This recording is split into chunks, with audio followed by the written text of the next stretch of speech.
ओम शांति। 16 दिसंबर 2024। आज की मुरली। मीठे बच्चे, यह पावन बनने की पढ़ाई सब पढ़ाइयों से सहज है।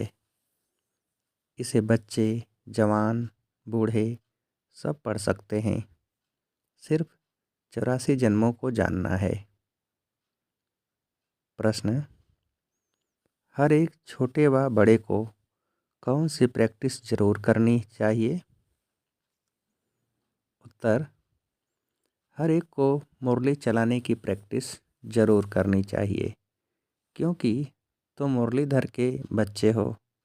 अगर मुरली नहीं चलाते हो तो ऊंच पद नहीं पा सकेंगे। किसी को सुनाते रहो तो मुंह खुल जाएगा। तुम हर एक को बाप समान टीचर जरूर बनना है। जो पढ़ते हो वह पढ़ाना है। छोटे बच्चों को भी यह पढ़ाई पढ़ने का हक है। वह भी बेहद के बाप का वर्षा लेने के अधिकारी हैं। ओम शांति। अभी आती है शिव बाबा की जयंती। उस पर कैसे समझाना चाहिए? बाप ने तुमको समझाया है, वैसे तुमको फिर औरों को समझाना है। ऐसे तो नहीं, बाबा जैसे तुमको पढ़ाता है वैसे बाबा को ही सबको पढ़ाना है। शिव बाबा ने तुमको पढ़ाया है, जानते हो, इस शरीर द्वारा पढ़ाया है। बरोबर हम शिव बाबा की जयंती मनाते हैं। हम नाम भी शिव का लेते हैं। वह तो है ही निराकार, उनको शिव कहा जाता है। वो लोग कहते हैं शिव तो जन्म मरण रहित है, उनकी फिर जयंती कैसे होगी? यह तो तुम जानते हो कैसे नंबरवार मनाते आते हैं, मनाते ही रहेंगे।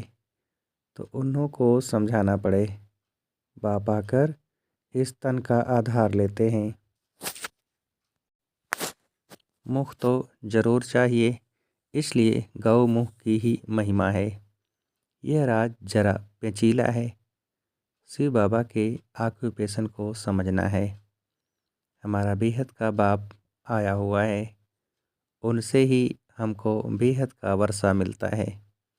बरोबर भारत को बेहद का वर्षा था और किसको होता नहीं। भारत को ही सचखंड कहा जाता है और बाप को ही ट्रुथ कहा जाता है। तो यह बातें समझानी पड़ती है। फिर कोई को जल्दी समझ में नहीं आता है, कोई झट समझ जाते हैं। यह योग और एजुकेशन यानी पढ़ाई दोनों खिसकने वाली चीज़ें हैं। उसमें भी योग जास्ती खिसकता है।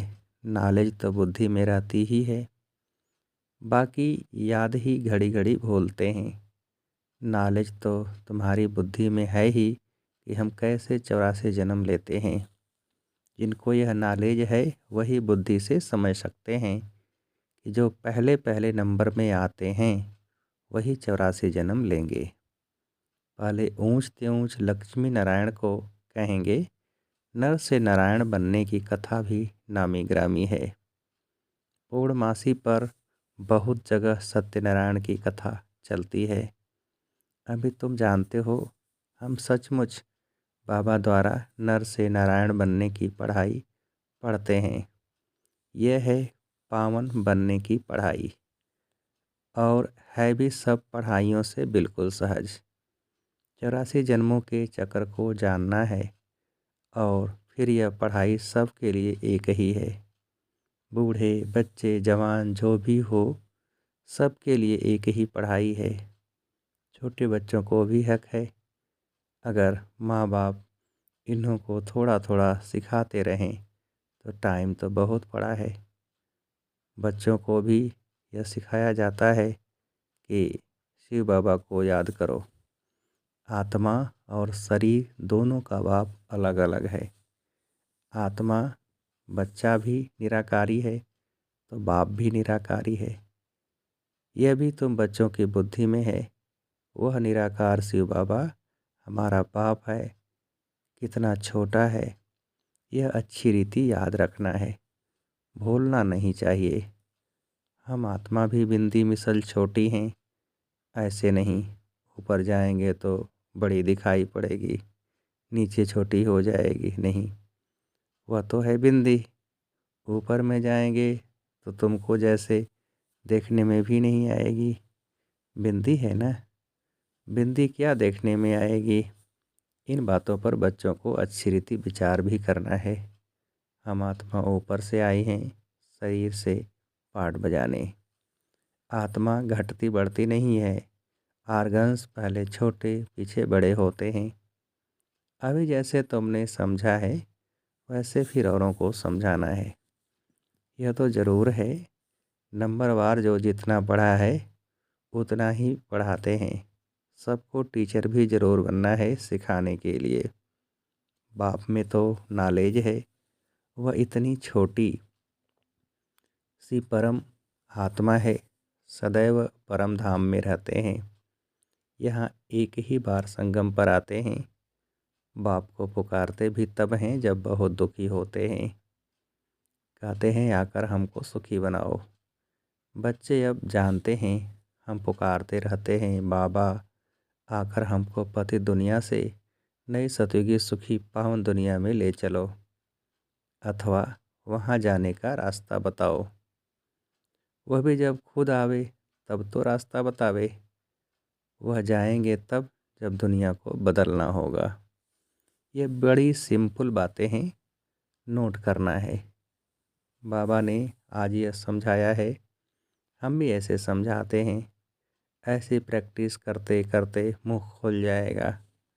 तुम मुरलीधर के बच्चे हो, तुम्हें मुरलीधर जरूर बनना है। जब औरों का कल्याण करेंगे तब तो नई दुनिया में ऊंच पद पाएंगे।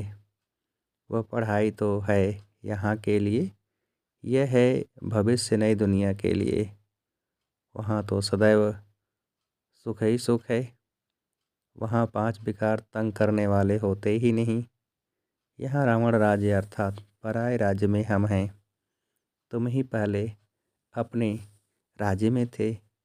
तुम कहेंगे नई दुनिया, फिर भारत को ही पुरानी दुनिया कहा जाता है। गायन भी है नई दुनिया में भारत। ऐसे नहीं कहेंगे कि नई दुनिया में इस्लामी बौद्धि, नहीं। अभी तुम्हारी बुद्धि में है, बाप आकर हम बच्चों को जगाते हैं। ड्रामा में पार्ट ही उनका ऐसा है, भारत को ही आकर स्वर्ग बनाते हैं। भारत ही पहला देश है। भारत पहले देश को ही स्वर्ग कहा जाता है। भारत की आयु भी लिमिटेड है, लाखों वर्ष का है ना। यह तो अनलिमिटेड हो जाता है। लाखों वर्ष की कोई बात स्मृति में आ ही न सके। नया भारत था, अब पुराना भारत ही कहेंगे। भारत ही नई दुनिया होगी। तुम जानते हो हम नई दुनिया के मालिक बन रहे हैं। बाप ने राह बताई है, मुझे याद करो तो तुम्हारी आत्मा नई प्योर बन जाएगी। फिर शरीर भी नया मिलेगा। आत्मा और शरीर दोनों सतो प्रधान बनते हैं। तुमको राज्य मिलता ही है सुख के लिए। यह भी ड्रामा अनादि बना हुआ है। नई दुनिया में सुख और शांति है। वहाँ कोई तूफान आदि नहीं होते। बेहद की शांति में सब शांत हो जाते हैं। यहाँ है अशांति तो सब अशांत हैं। सतयुग में सब शांत होते हैं। वंडरफुल बातें हैं ना। यह अनादि बना बनाया खेल है। यह है बेहद की बातें। वह हद की बैरिस्टरी इंजीनियरी आदि पढ़ते हैं। अभी तुम्हारी बुद्धि में बेहद की नॉलेज है। एक ही बार बाप आकर बेहद ड्रामा का राज समझाते हैं। आगे तो यह नाम भी नहीं सुना था कि बेहद का ड्रामा कैसे चलता है। अभी समझते हो, सतयुग त्रेता जरूर वह पास्ट हो गया, उसमें इनका राज्य था। त्रेता में राम राज्य था। पीछे फिर और धर्म आए हैं, इस्लामी, बौद्धि, क्रिश्चियन। सब धर्मों का पूरा मालूम है। यह सब 2500 वर्ष के अंदर आए हैं। उसमें 1250 वर्ष कलयुग है। सब हिसाब है ना। ऐसे तो नहीं सृष्टि की आयु ही 2500 वर्ष है, नहीं। अच्छा फिर और कौन था? विचार किया जाता है। इन्हों के आगे बरोबर देवी देवता, वह भी थे तो मनुष्य ही, परंतु दैवी गुणों वाले थे। सूर्यवंशी चंद्रवंशी 2500 वर्ष में, बाकी आधा में वह सब थे। इससे जास्ती का तो कोई हिसाब किताब निकाल न सके। फुल, पौना, आधा, चौथा, 4 हिस्सा है। कायदेशीर टुकड़ा टुकड़ा करेंगे ना। आधा में तो यह है, कहते भी हैं सतयुग में सूर्यवंशी राज, त्रेता में चंद्रवंशी राम राज। यह तुम सिद्ध कर बतलाते हो, तो ज़रूर सबसे बड़ी आयु उनकी होगी जो पहले पहले सतयुग में आते हैं। कल्प ही 5000 वर्ष का है। वो लोग 84 लाख योनियाँ कह देते हैं, तो कल्प की आयु भी लाखों वर्ष कह देते, कोई माने भी नहीं। इतनी बड़ी दुनिया हो भी न सके। तो बाप बैठ समझाते हैं, यह सब है अज्ञान और यह है ज्ञान। ज्ञान कहाँ से आया यह भी किसको पता नहीं है। ज्ञान का सागर तो एक ही बाप है, वही ज्ञान देते हैं मुख से, कहते हैं गौमुख। इस गौ माता से तुम सबको एडाप्ट करते हैं। यह थोड़ी सी बातें समझने में समझाने में तो बहुत सहज है। एक रोज़ समझा कर फिर छोड़ देंगे तो बुद्धि फिर और बातों में लग जाएगी। स्कूल में एक दिन पढ़ा जाता है या रेगुलर पढ़ना होता है। नॉलेज एक दिन में नहीं समझी जा सकती है। बेहद का बाप हमको पढ़ाते हैं तो ज़रूर बेहद की पढ़ाई होगी। बेहद का राज्य देते हैं। भारत में बेहद का राज्य था ना। यह लक्ष्मी नारायण बेहद का राज्य करते थे। किसको यह बातें स्वप्न में भी नहीं है जो पूछे कि इन्होंने राज्य कैसे लिया। उन्होंने प्योरिटी जास्ती थी, योगी है ना, इसलिए आयु भी बड़ी होती है। हम ही योगी थे, फिर 84 जन्म ले, भोगी भी ज़रूर बनना है। मनुष्य नहीं जानते कि यह भी ज़रूर पुनर्जन्म में आए होंगे। इन्हों को भगवान भगवती नहीं कहा जाता। इनसे पहले तो कोई है नहीं जिसने 84 जन्म लिया हो। पहले पहले जो सतयुग में राज्य करते हैं वही 84 जन्म लेते हैं, फिर नंबरवार नीचे आते हैं। हम आत्मा 100 देवता बनेंगे, फिर हम 100 क्षत्रिय, डिग्री कम होगी। गाया भी जाता है पूज्य 100 पुजारी। सतो प्रधान से फिर तमो प्रधान बनते हैं। ऐसे पुनर्जन्म लेते लेते नीचे चले जाएंगे। ये कितना सहज है, परंतु माया ऐसी है जो सब बातें भुला देती है। यह सब पॉइंट्स इकट्ठी कर किताब आदि बनाए, लेकिन वह तो कुछ रहेगी नहीं। यह टेम्परेरी है। बाप ने कोई गीता नहीं सुनाई थी। बाप तो जैसे अब समझा रहे हैं ऐसे समझाया था। यह वेद शास्त्र आदि सब बाद में बनते हैं। यह सब होल लॉट जो है विनाश होगा तो यह सब जल जाएंगे। सतयुग त्रेता में कोई पुस्तक होता नहीं, फिर भक्ति मार्ग में बनते हैं। कितनी चीज़ें बनती हैं। रावण को भी बनाते हैं, परंतु बेसमझी से कुछ भी बता नहीं सकते। बाप समझाते हैं, यह हर वर्ष बनाते हैं और जलाते हैं। ज़रूर यह बड़ा दुश्मन है, परंतु दुश्मन कैसे है यह कोई नहीं जानते। वह समझते सीता चुरा ले गए, इसलिए शायद दुश्मन है। राम की सीता को चुरा ले जावे तो बड़ा डाकू हुआ ना। कभी चोरी की, त्रेता में कहें व त्रेता के अंत में, इन बातों पर भी विचार किया जाता है। कभी चोरी होनी चाहिए। कौन से राम की सीता चोरी हुई? राम सीता की भी राजधानी चली है क्या? एक ही राम सीता चले आए हैं क्या?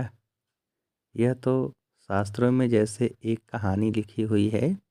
विचार किया जाता है कौन सी सीता, 12 नंबर होते हैं ना राम सीता, तो कौन सी सीता को चुराया, जरूर पिछाड़ी का होगा। यह जो कहते हैं राम की सीता चुराई गई, अब राम के राज्य में सारा समय एक का ही राज तो नहीं होगा, जरूर डिनाइस्टी होगी। तो कौन से नंबर की सीता चुराई, यह सब बहुत समझने की बातें हैं। तुम बच्चे बड़ी शीतलता से किसी को भी यह सब राज समझा सकते हो। बाप समझाते हैं, भक्ति मार्ग में मनुष्य कितना धक्का खाते खाते दुखी हो गए हैं। जब अति दुखी होते हैं तब रणियाँ मारते हैं, बाबा इस दुख से छुड़ाओ। रावण तो कोई चीज़ नहीं है ना, अगर है तो अपने राजा को फिर हर वर्ष मारते क्यों हैं। रावण की जरूर स्त्री भी होगी, मदोदरी दिखाते हैं, मदोदरी का बुत बनाकर जलाएं, ऐसा कभी देखा नहीं है। तो बाप बैठ समझाते हैं, यह है झूठी माया झूठी काया, अभी तुम झूठे मनुष्य से सच्चे देवता बनने बैठे हो।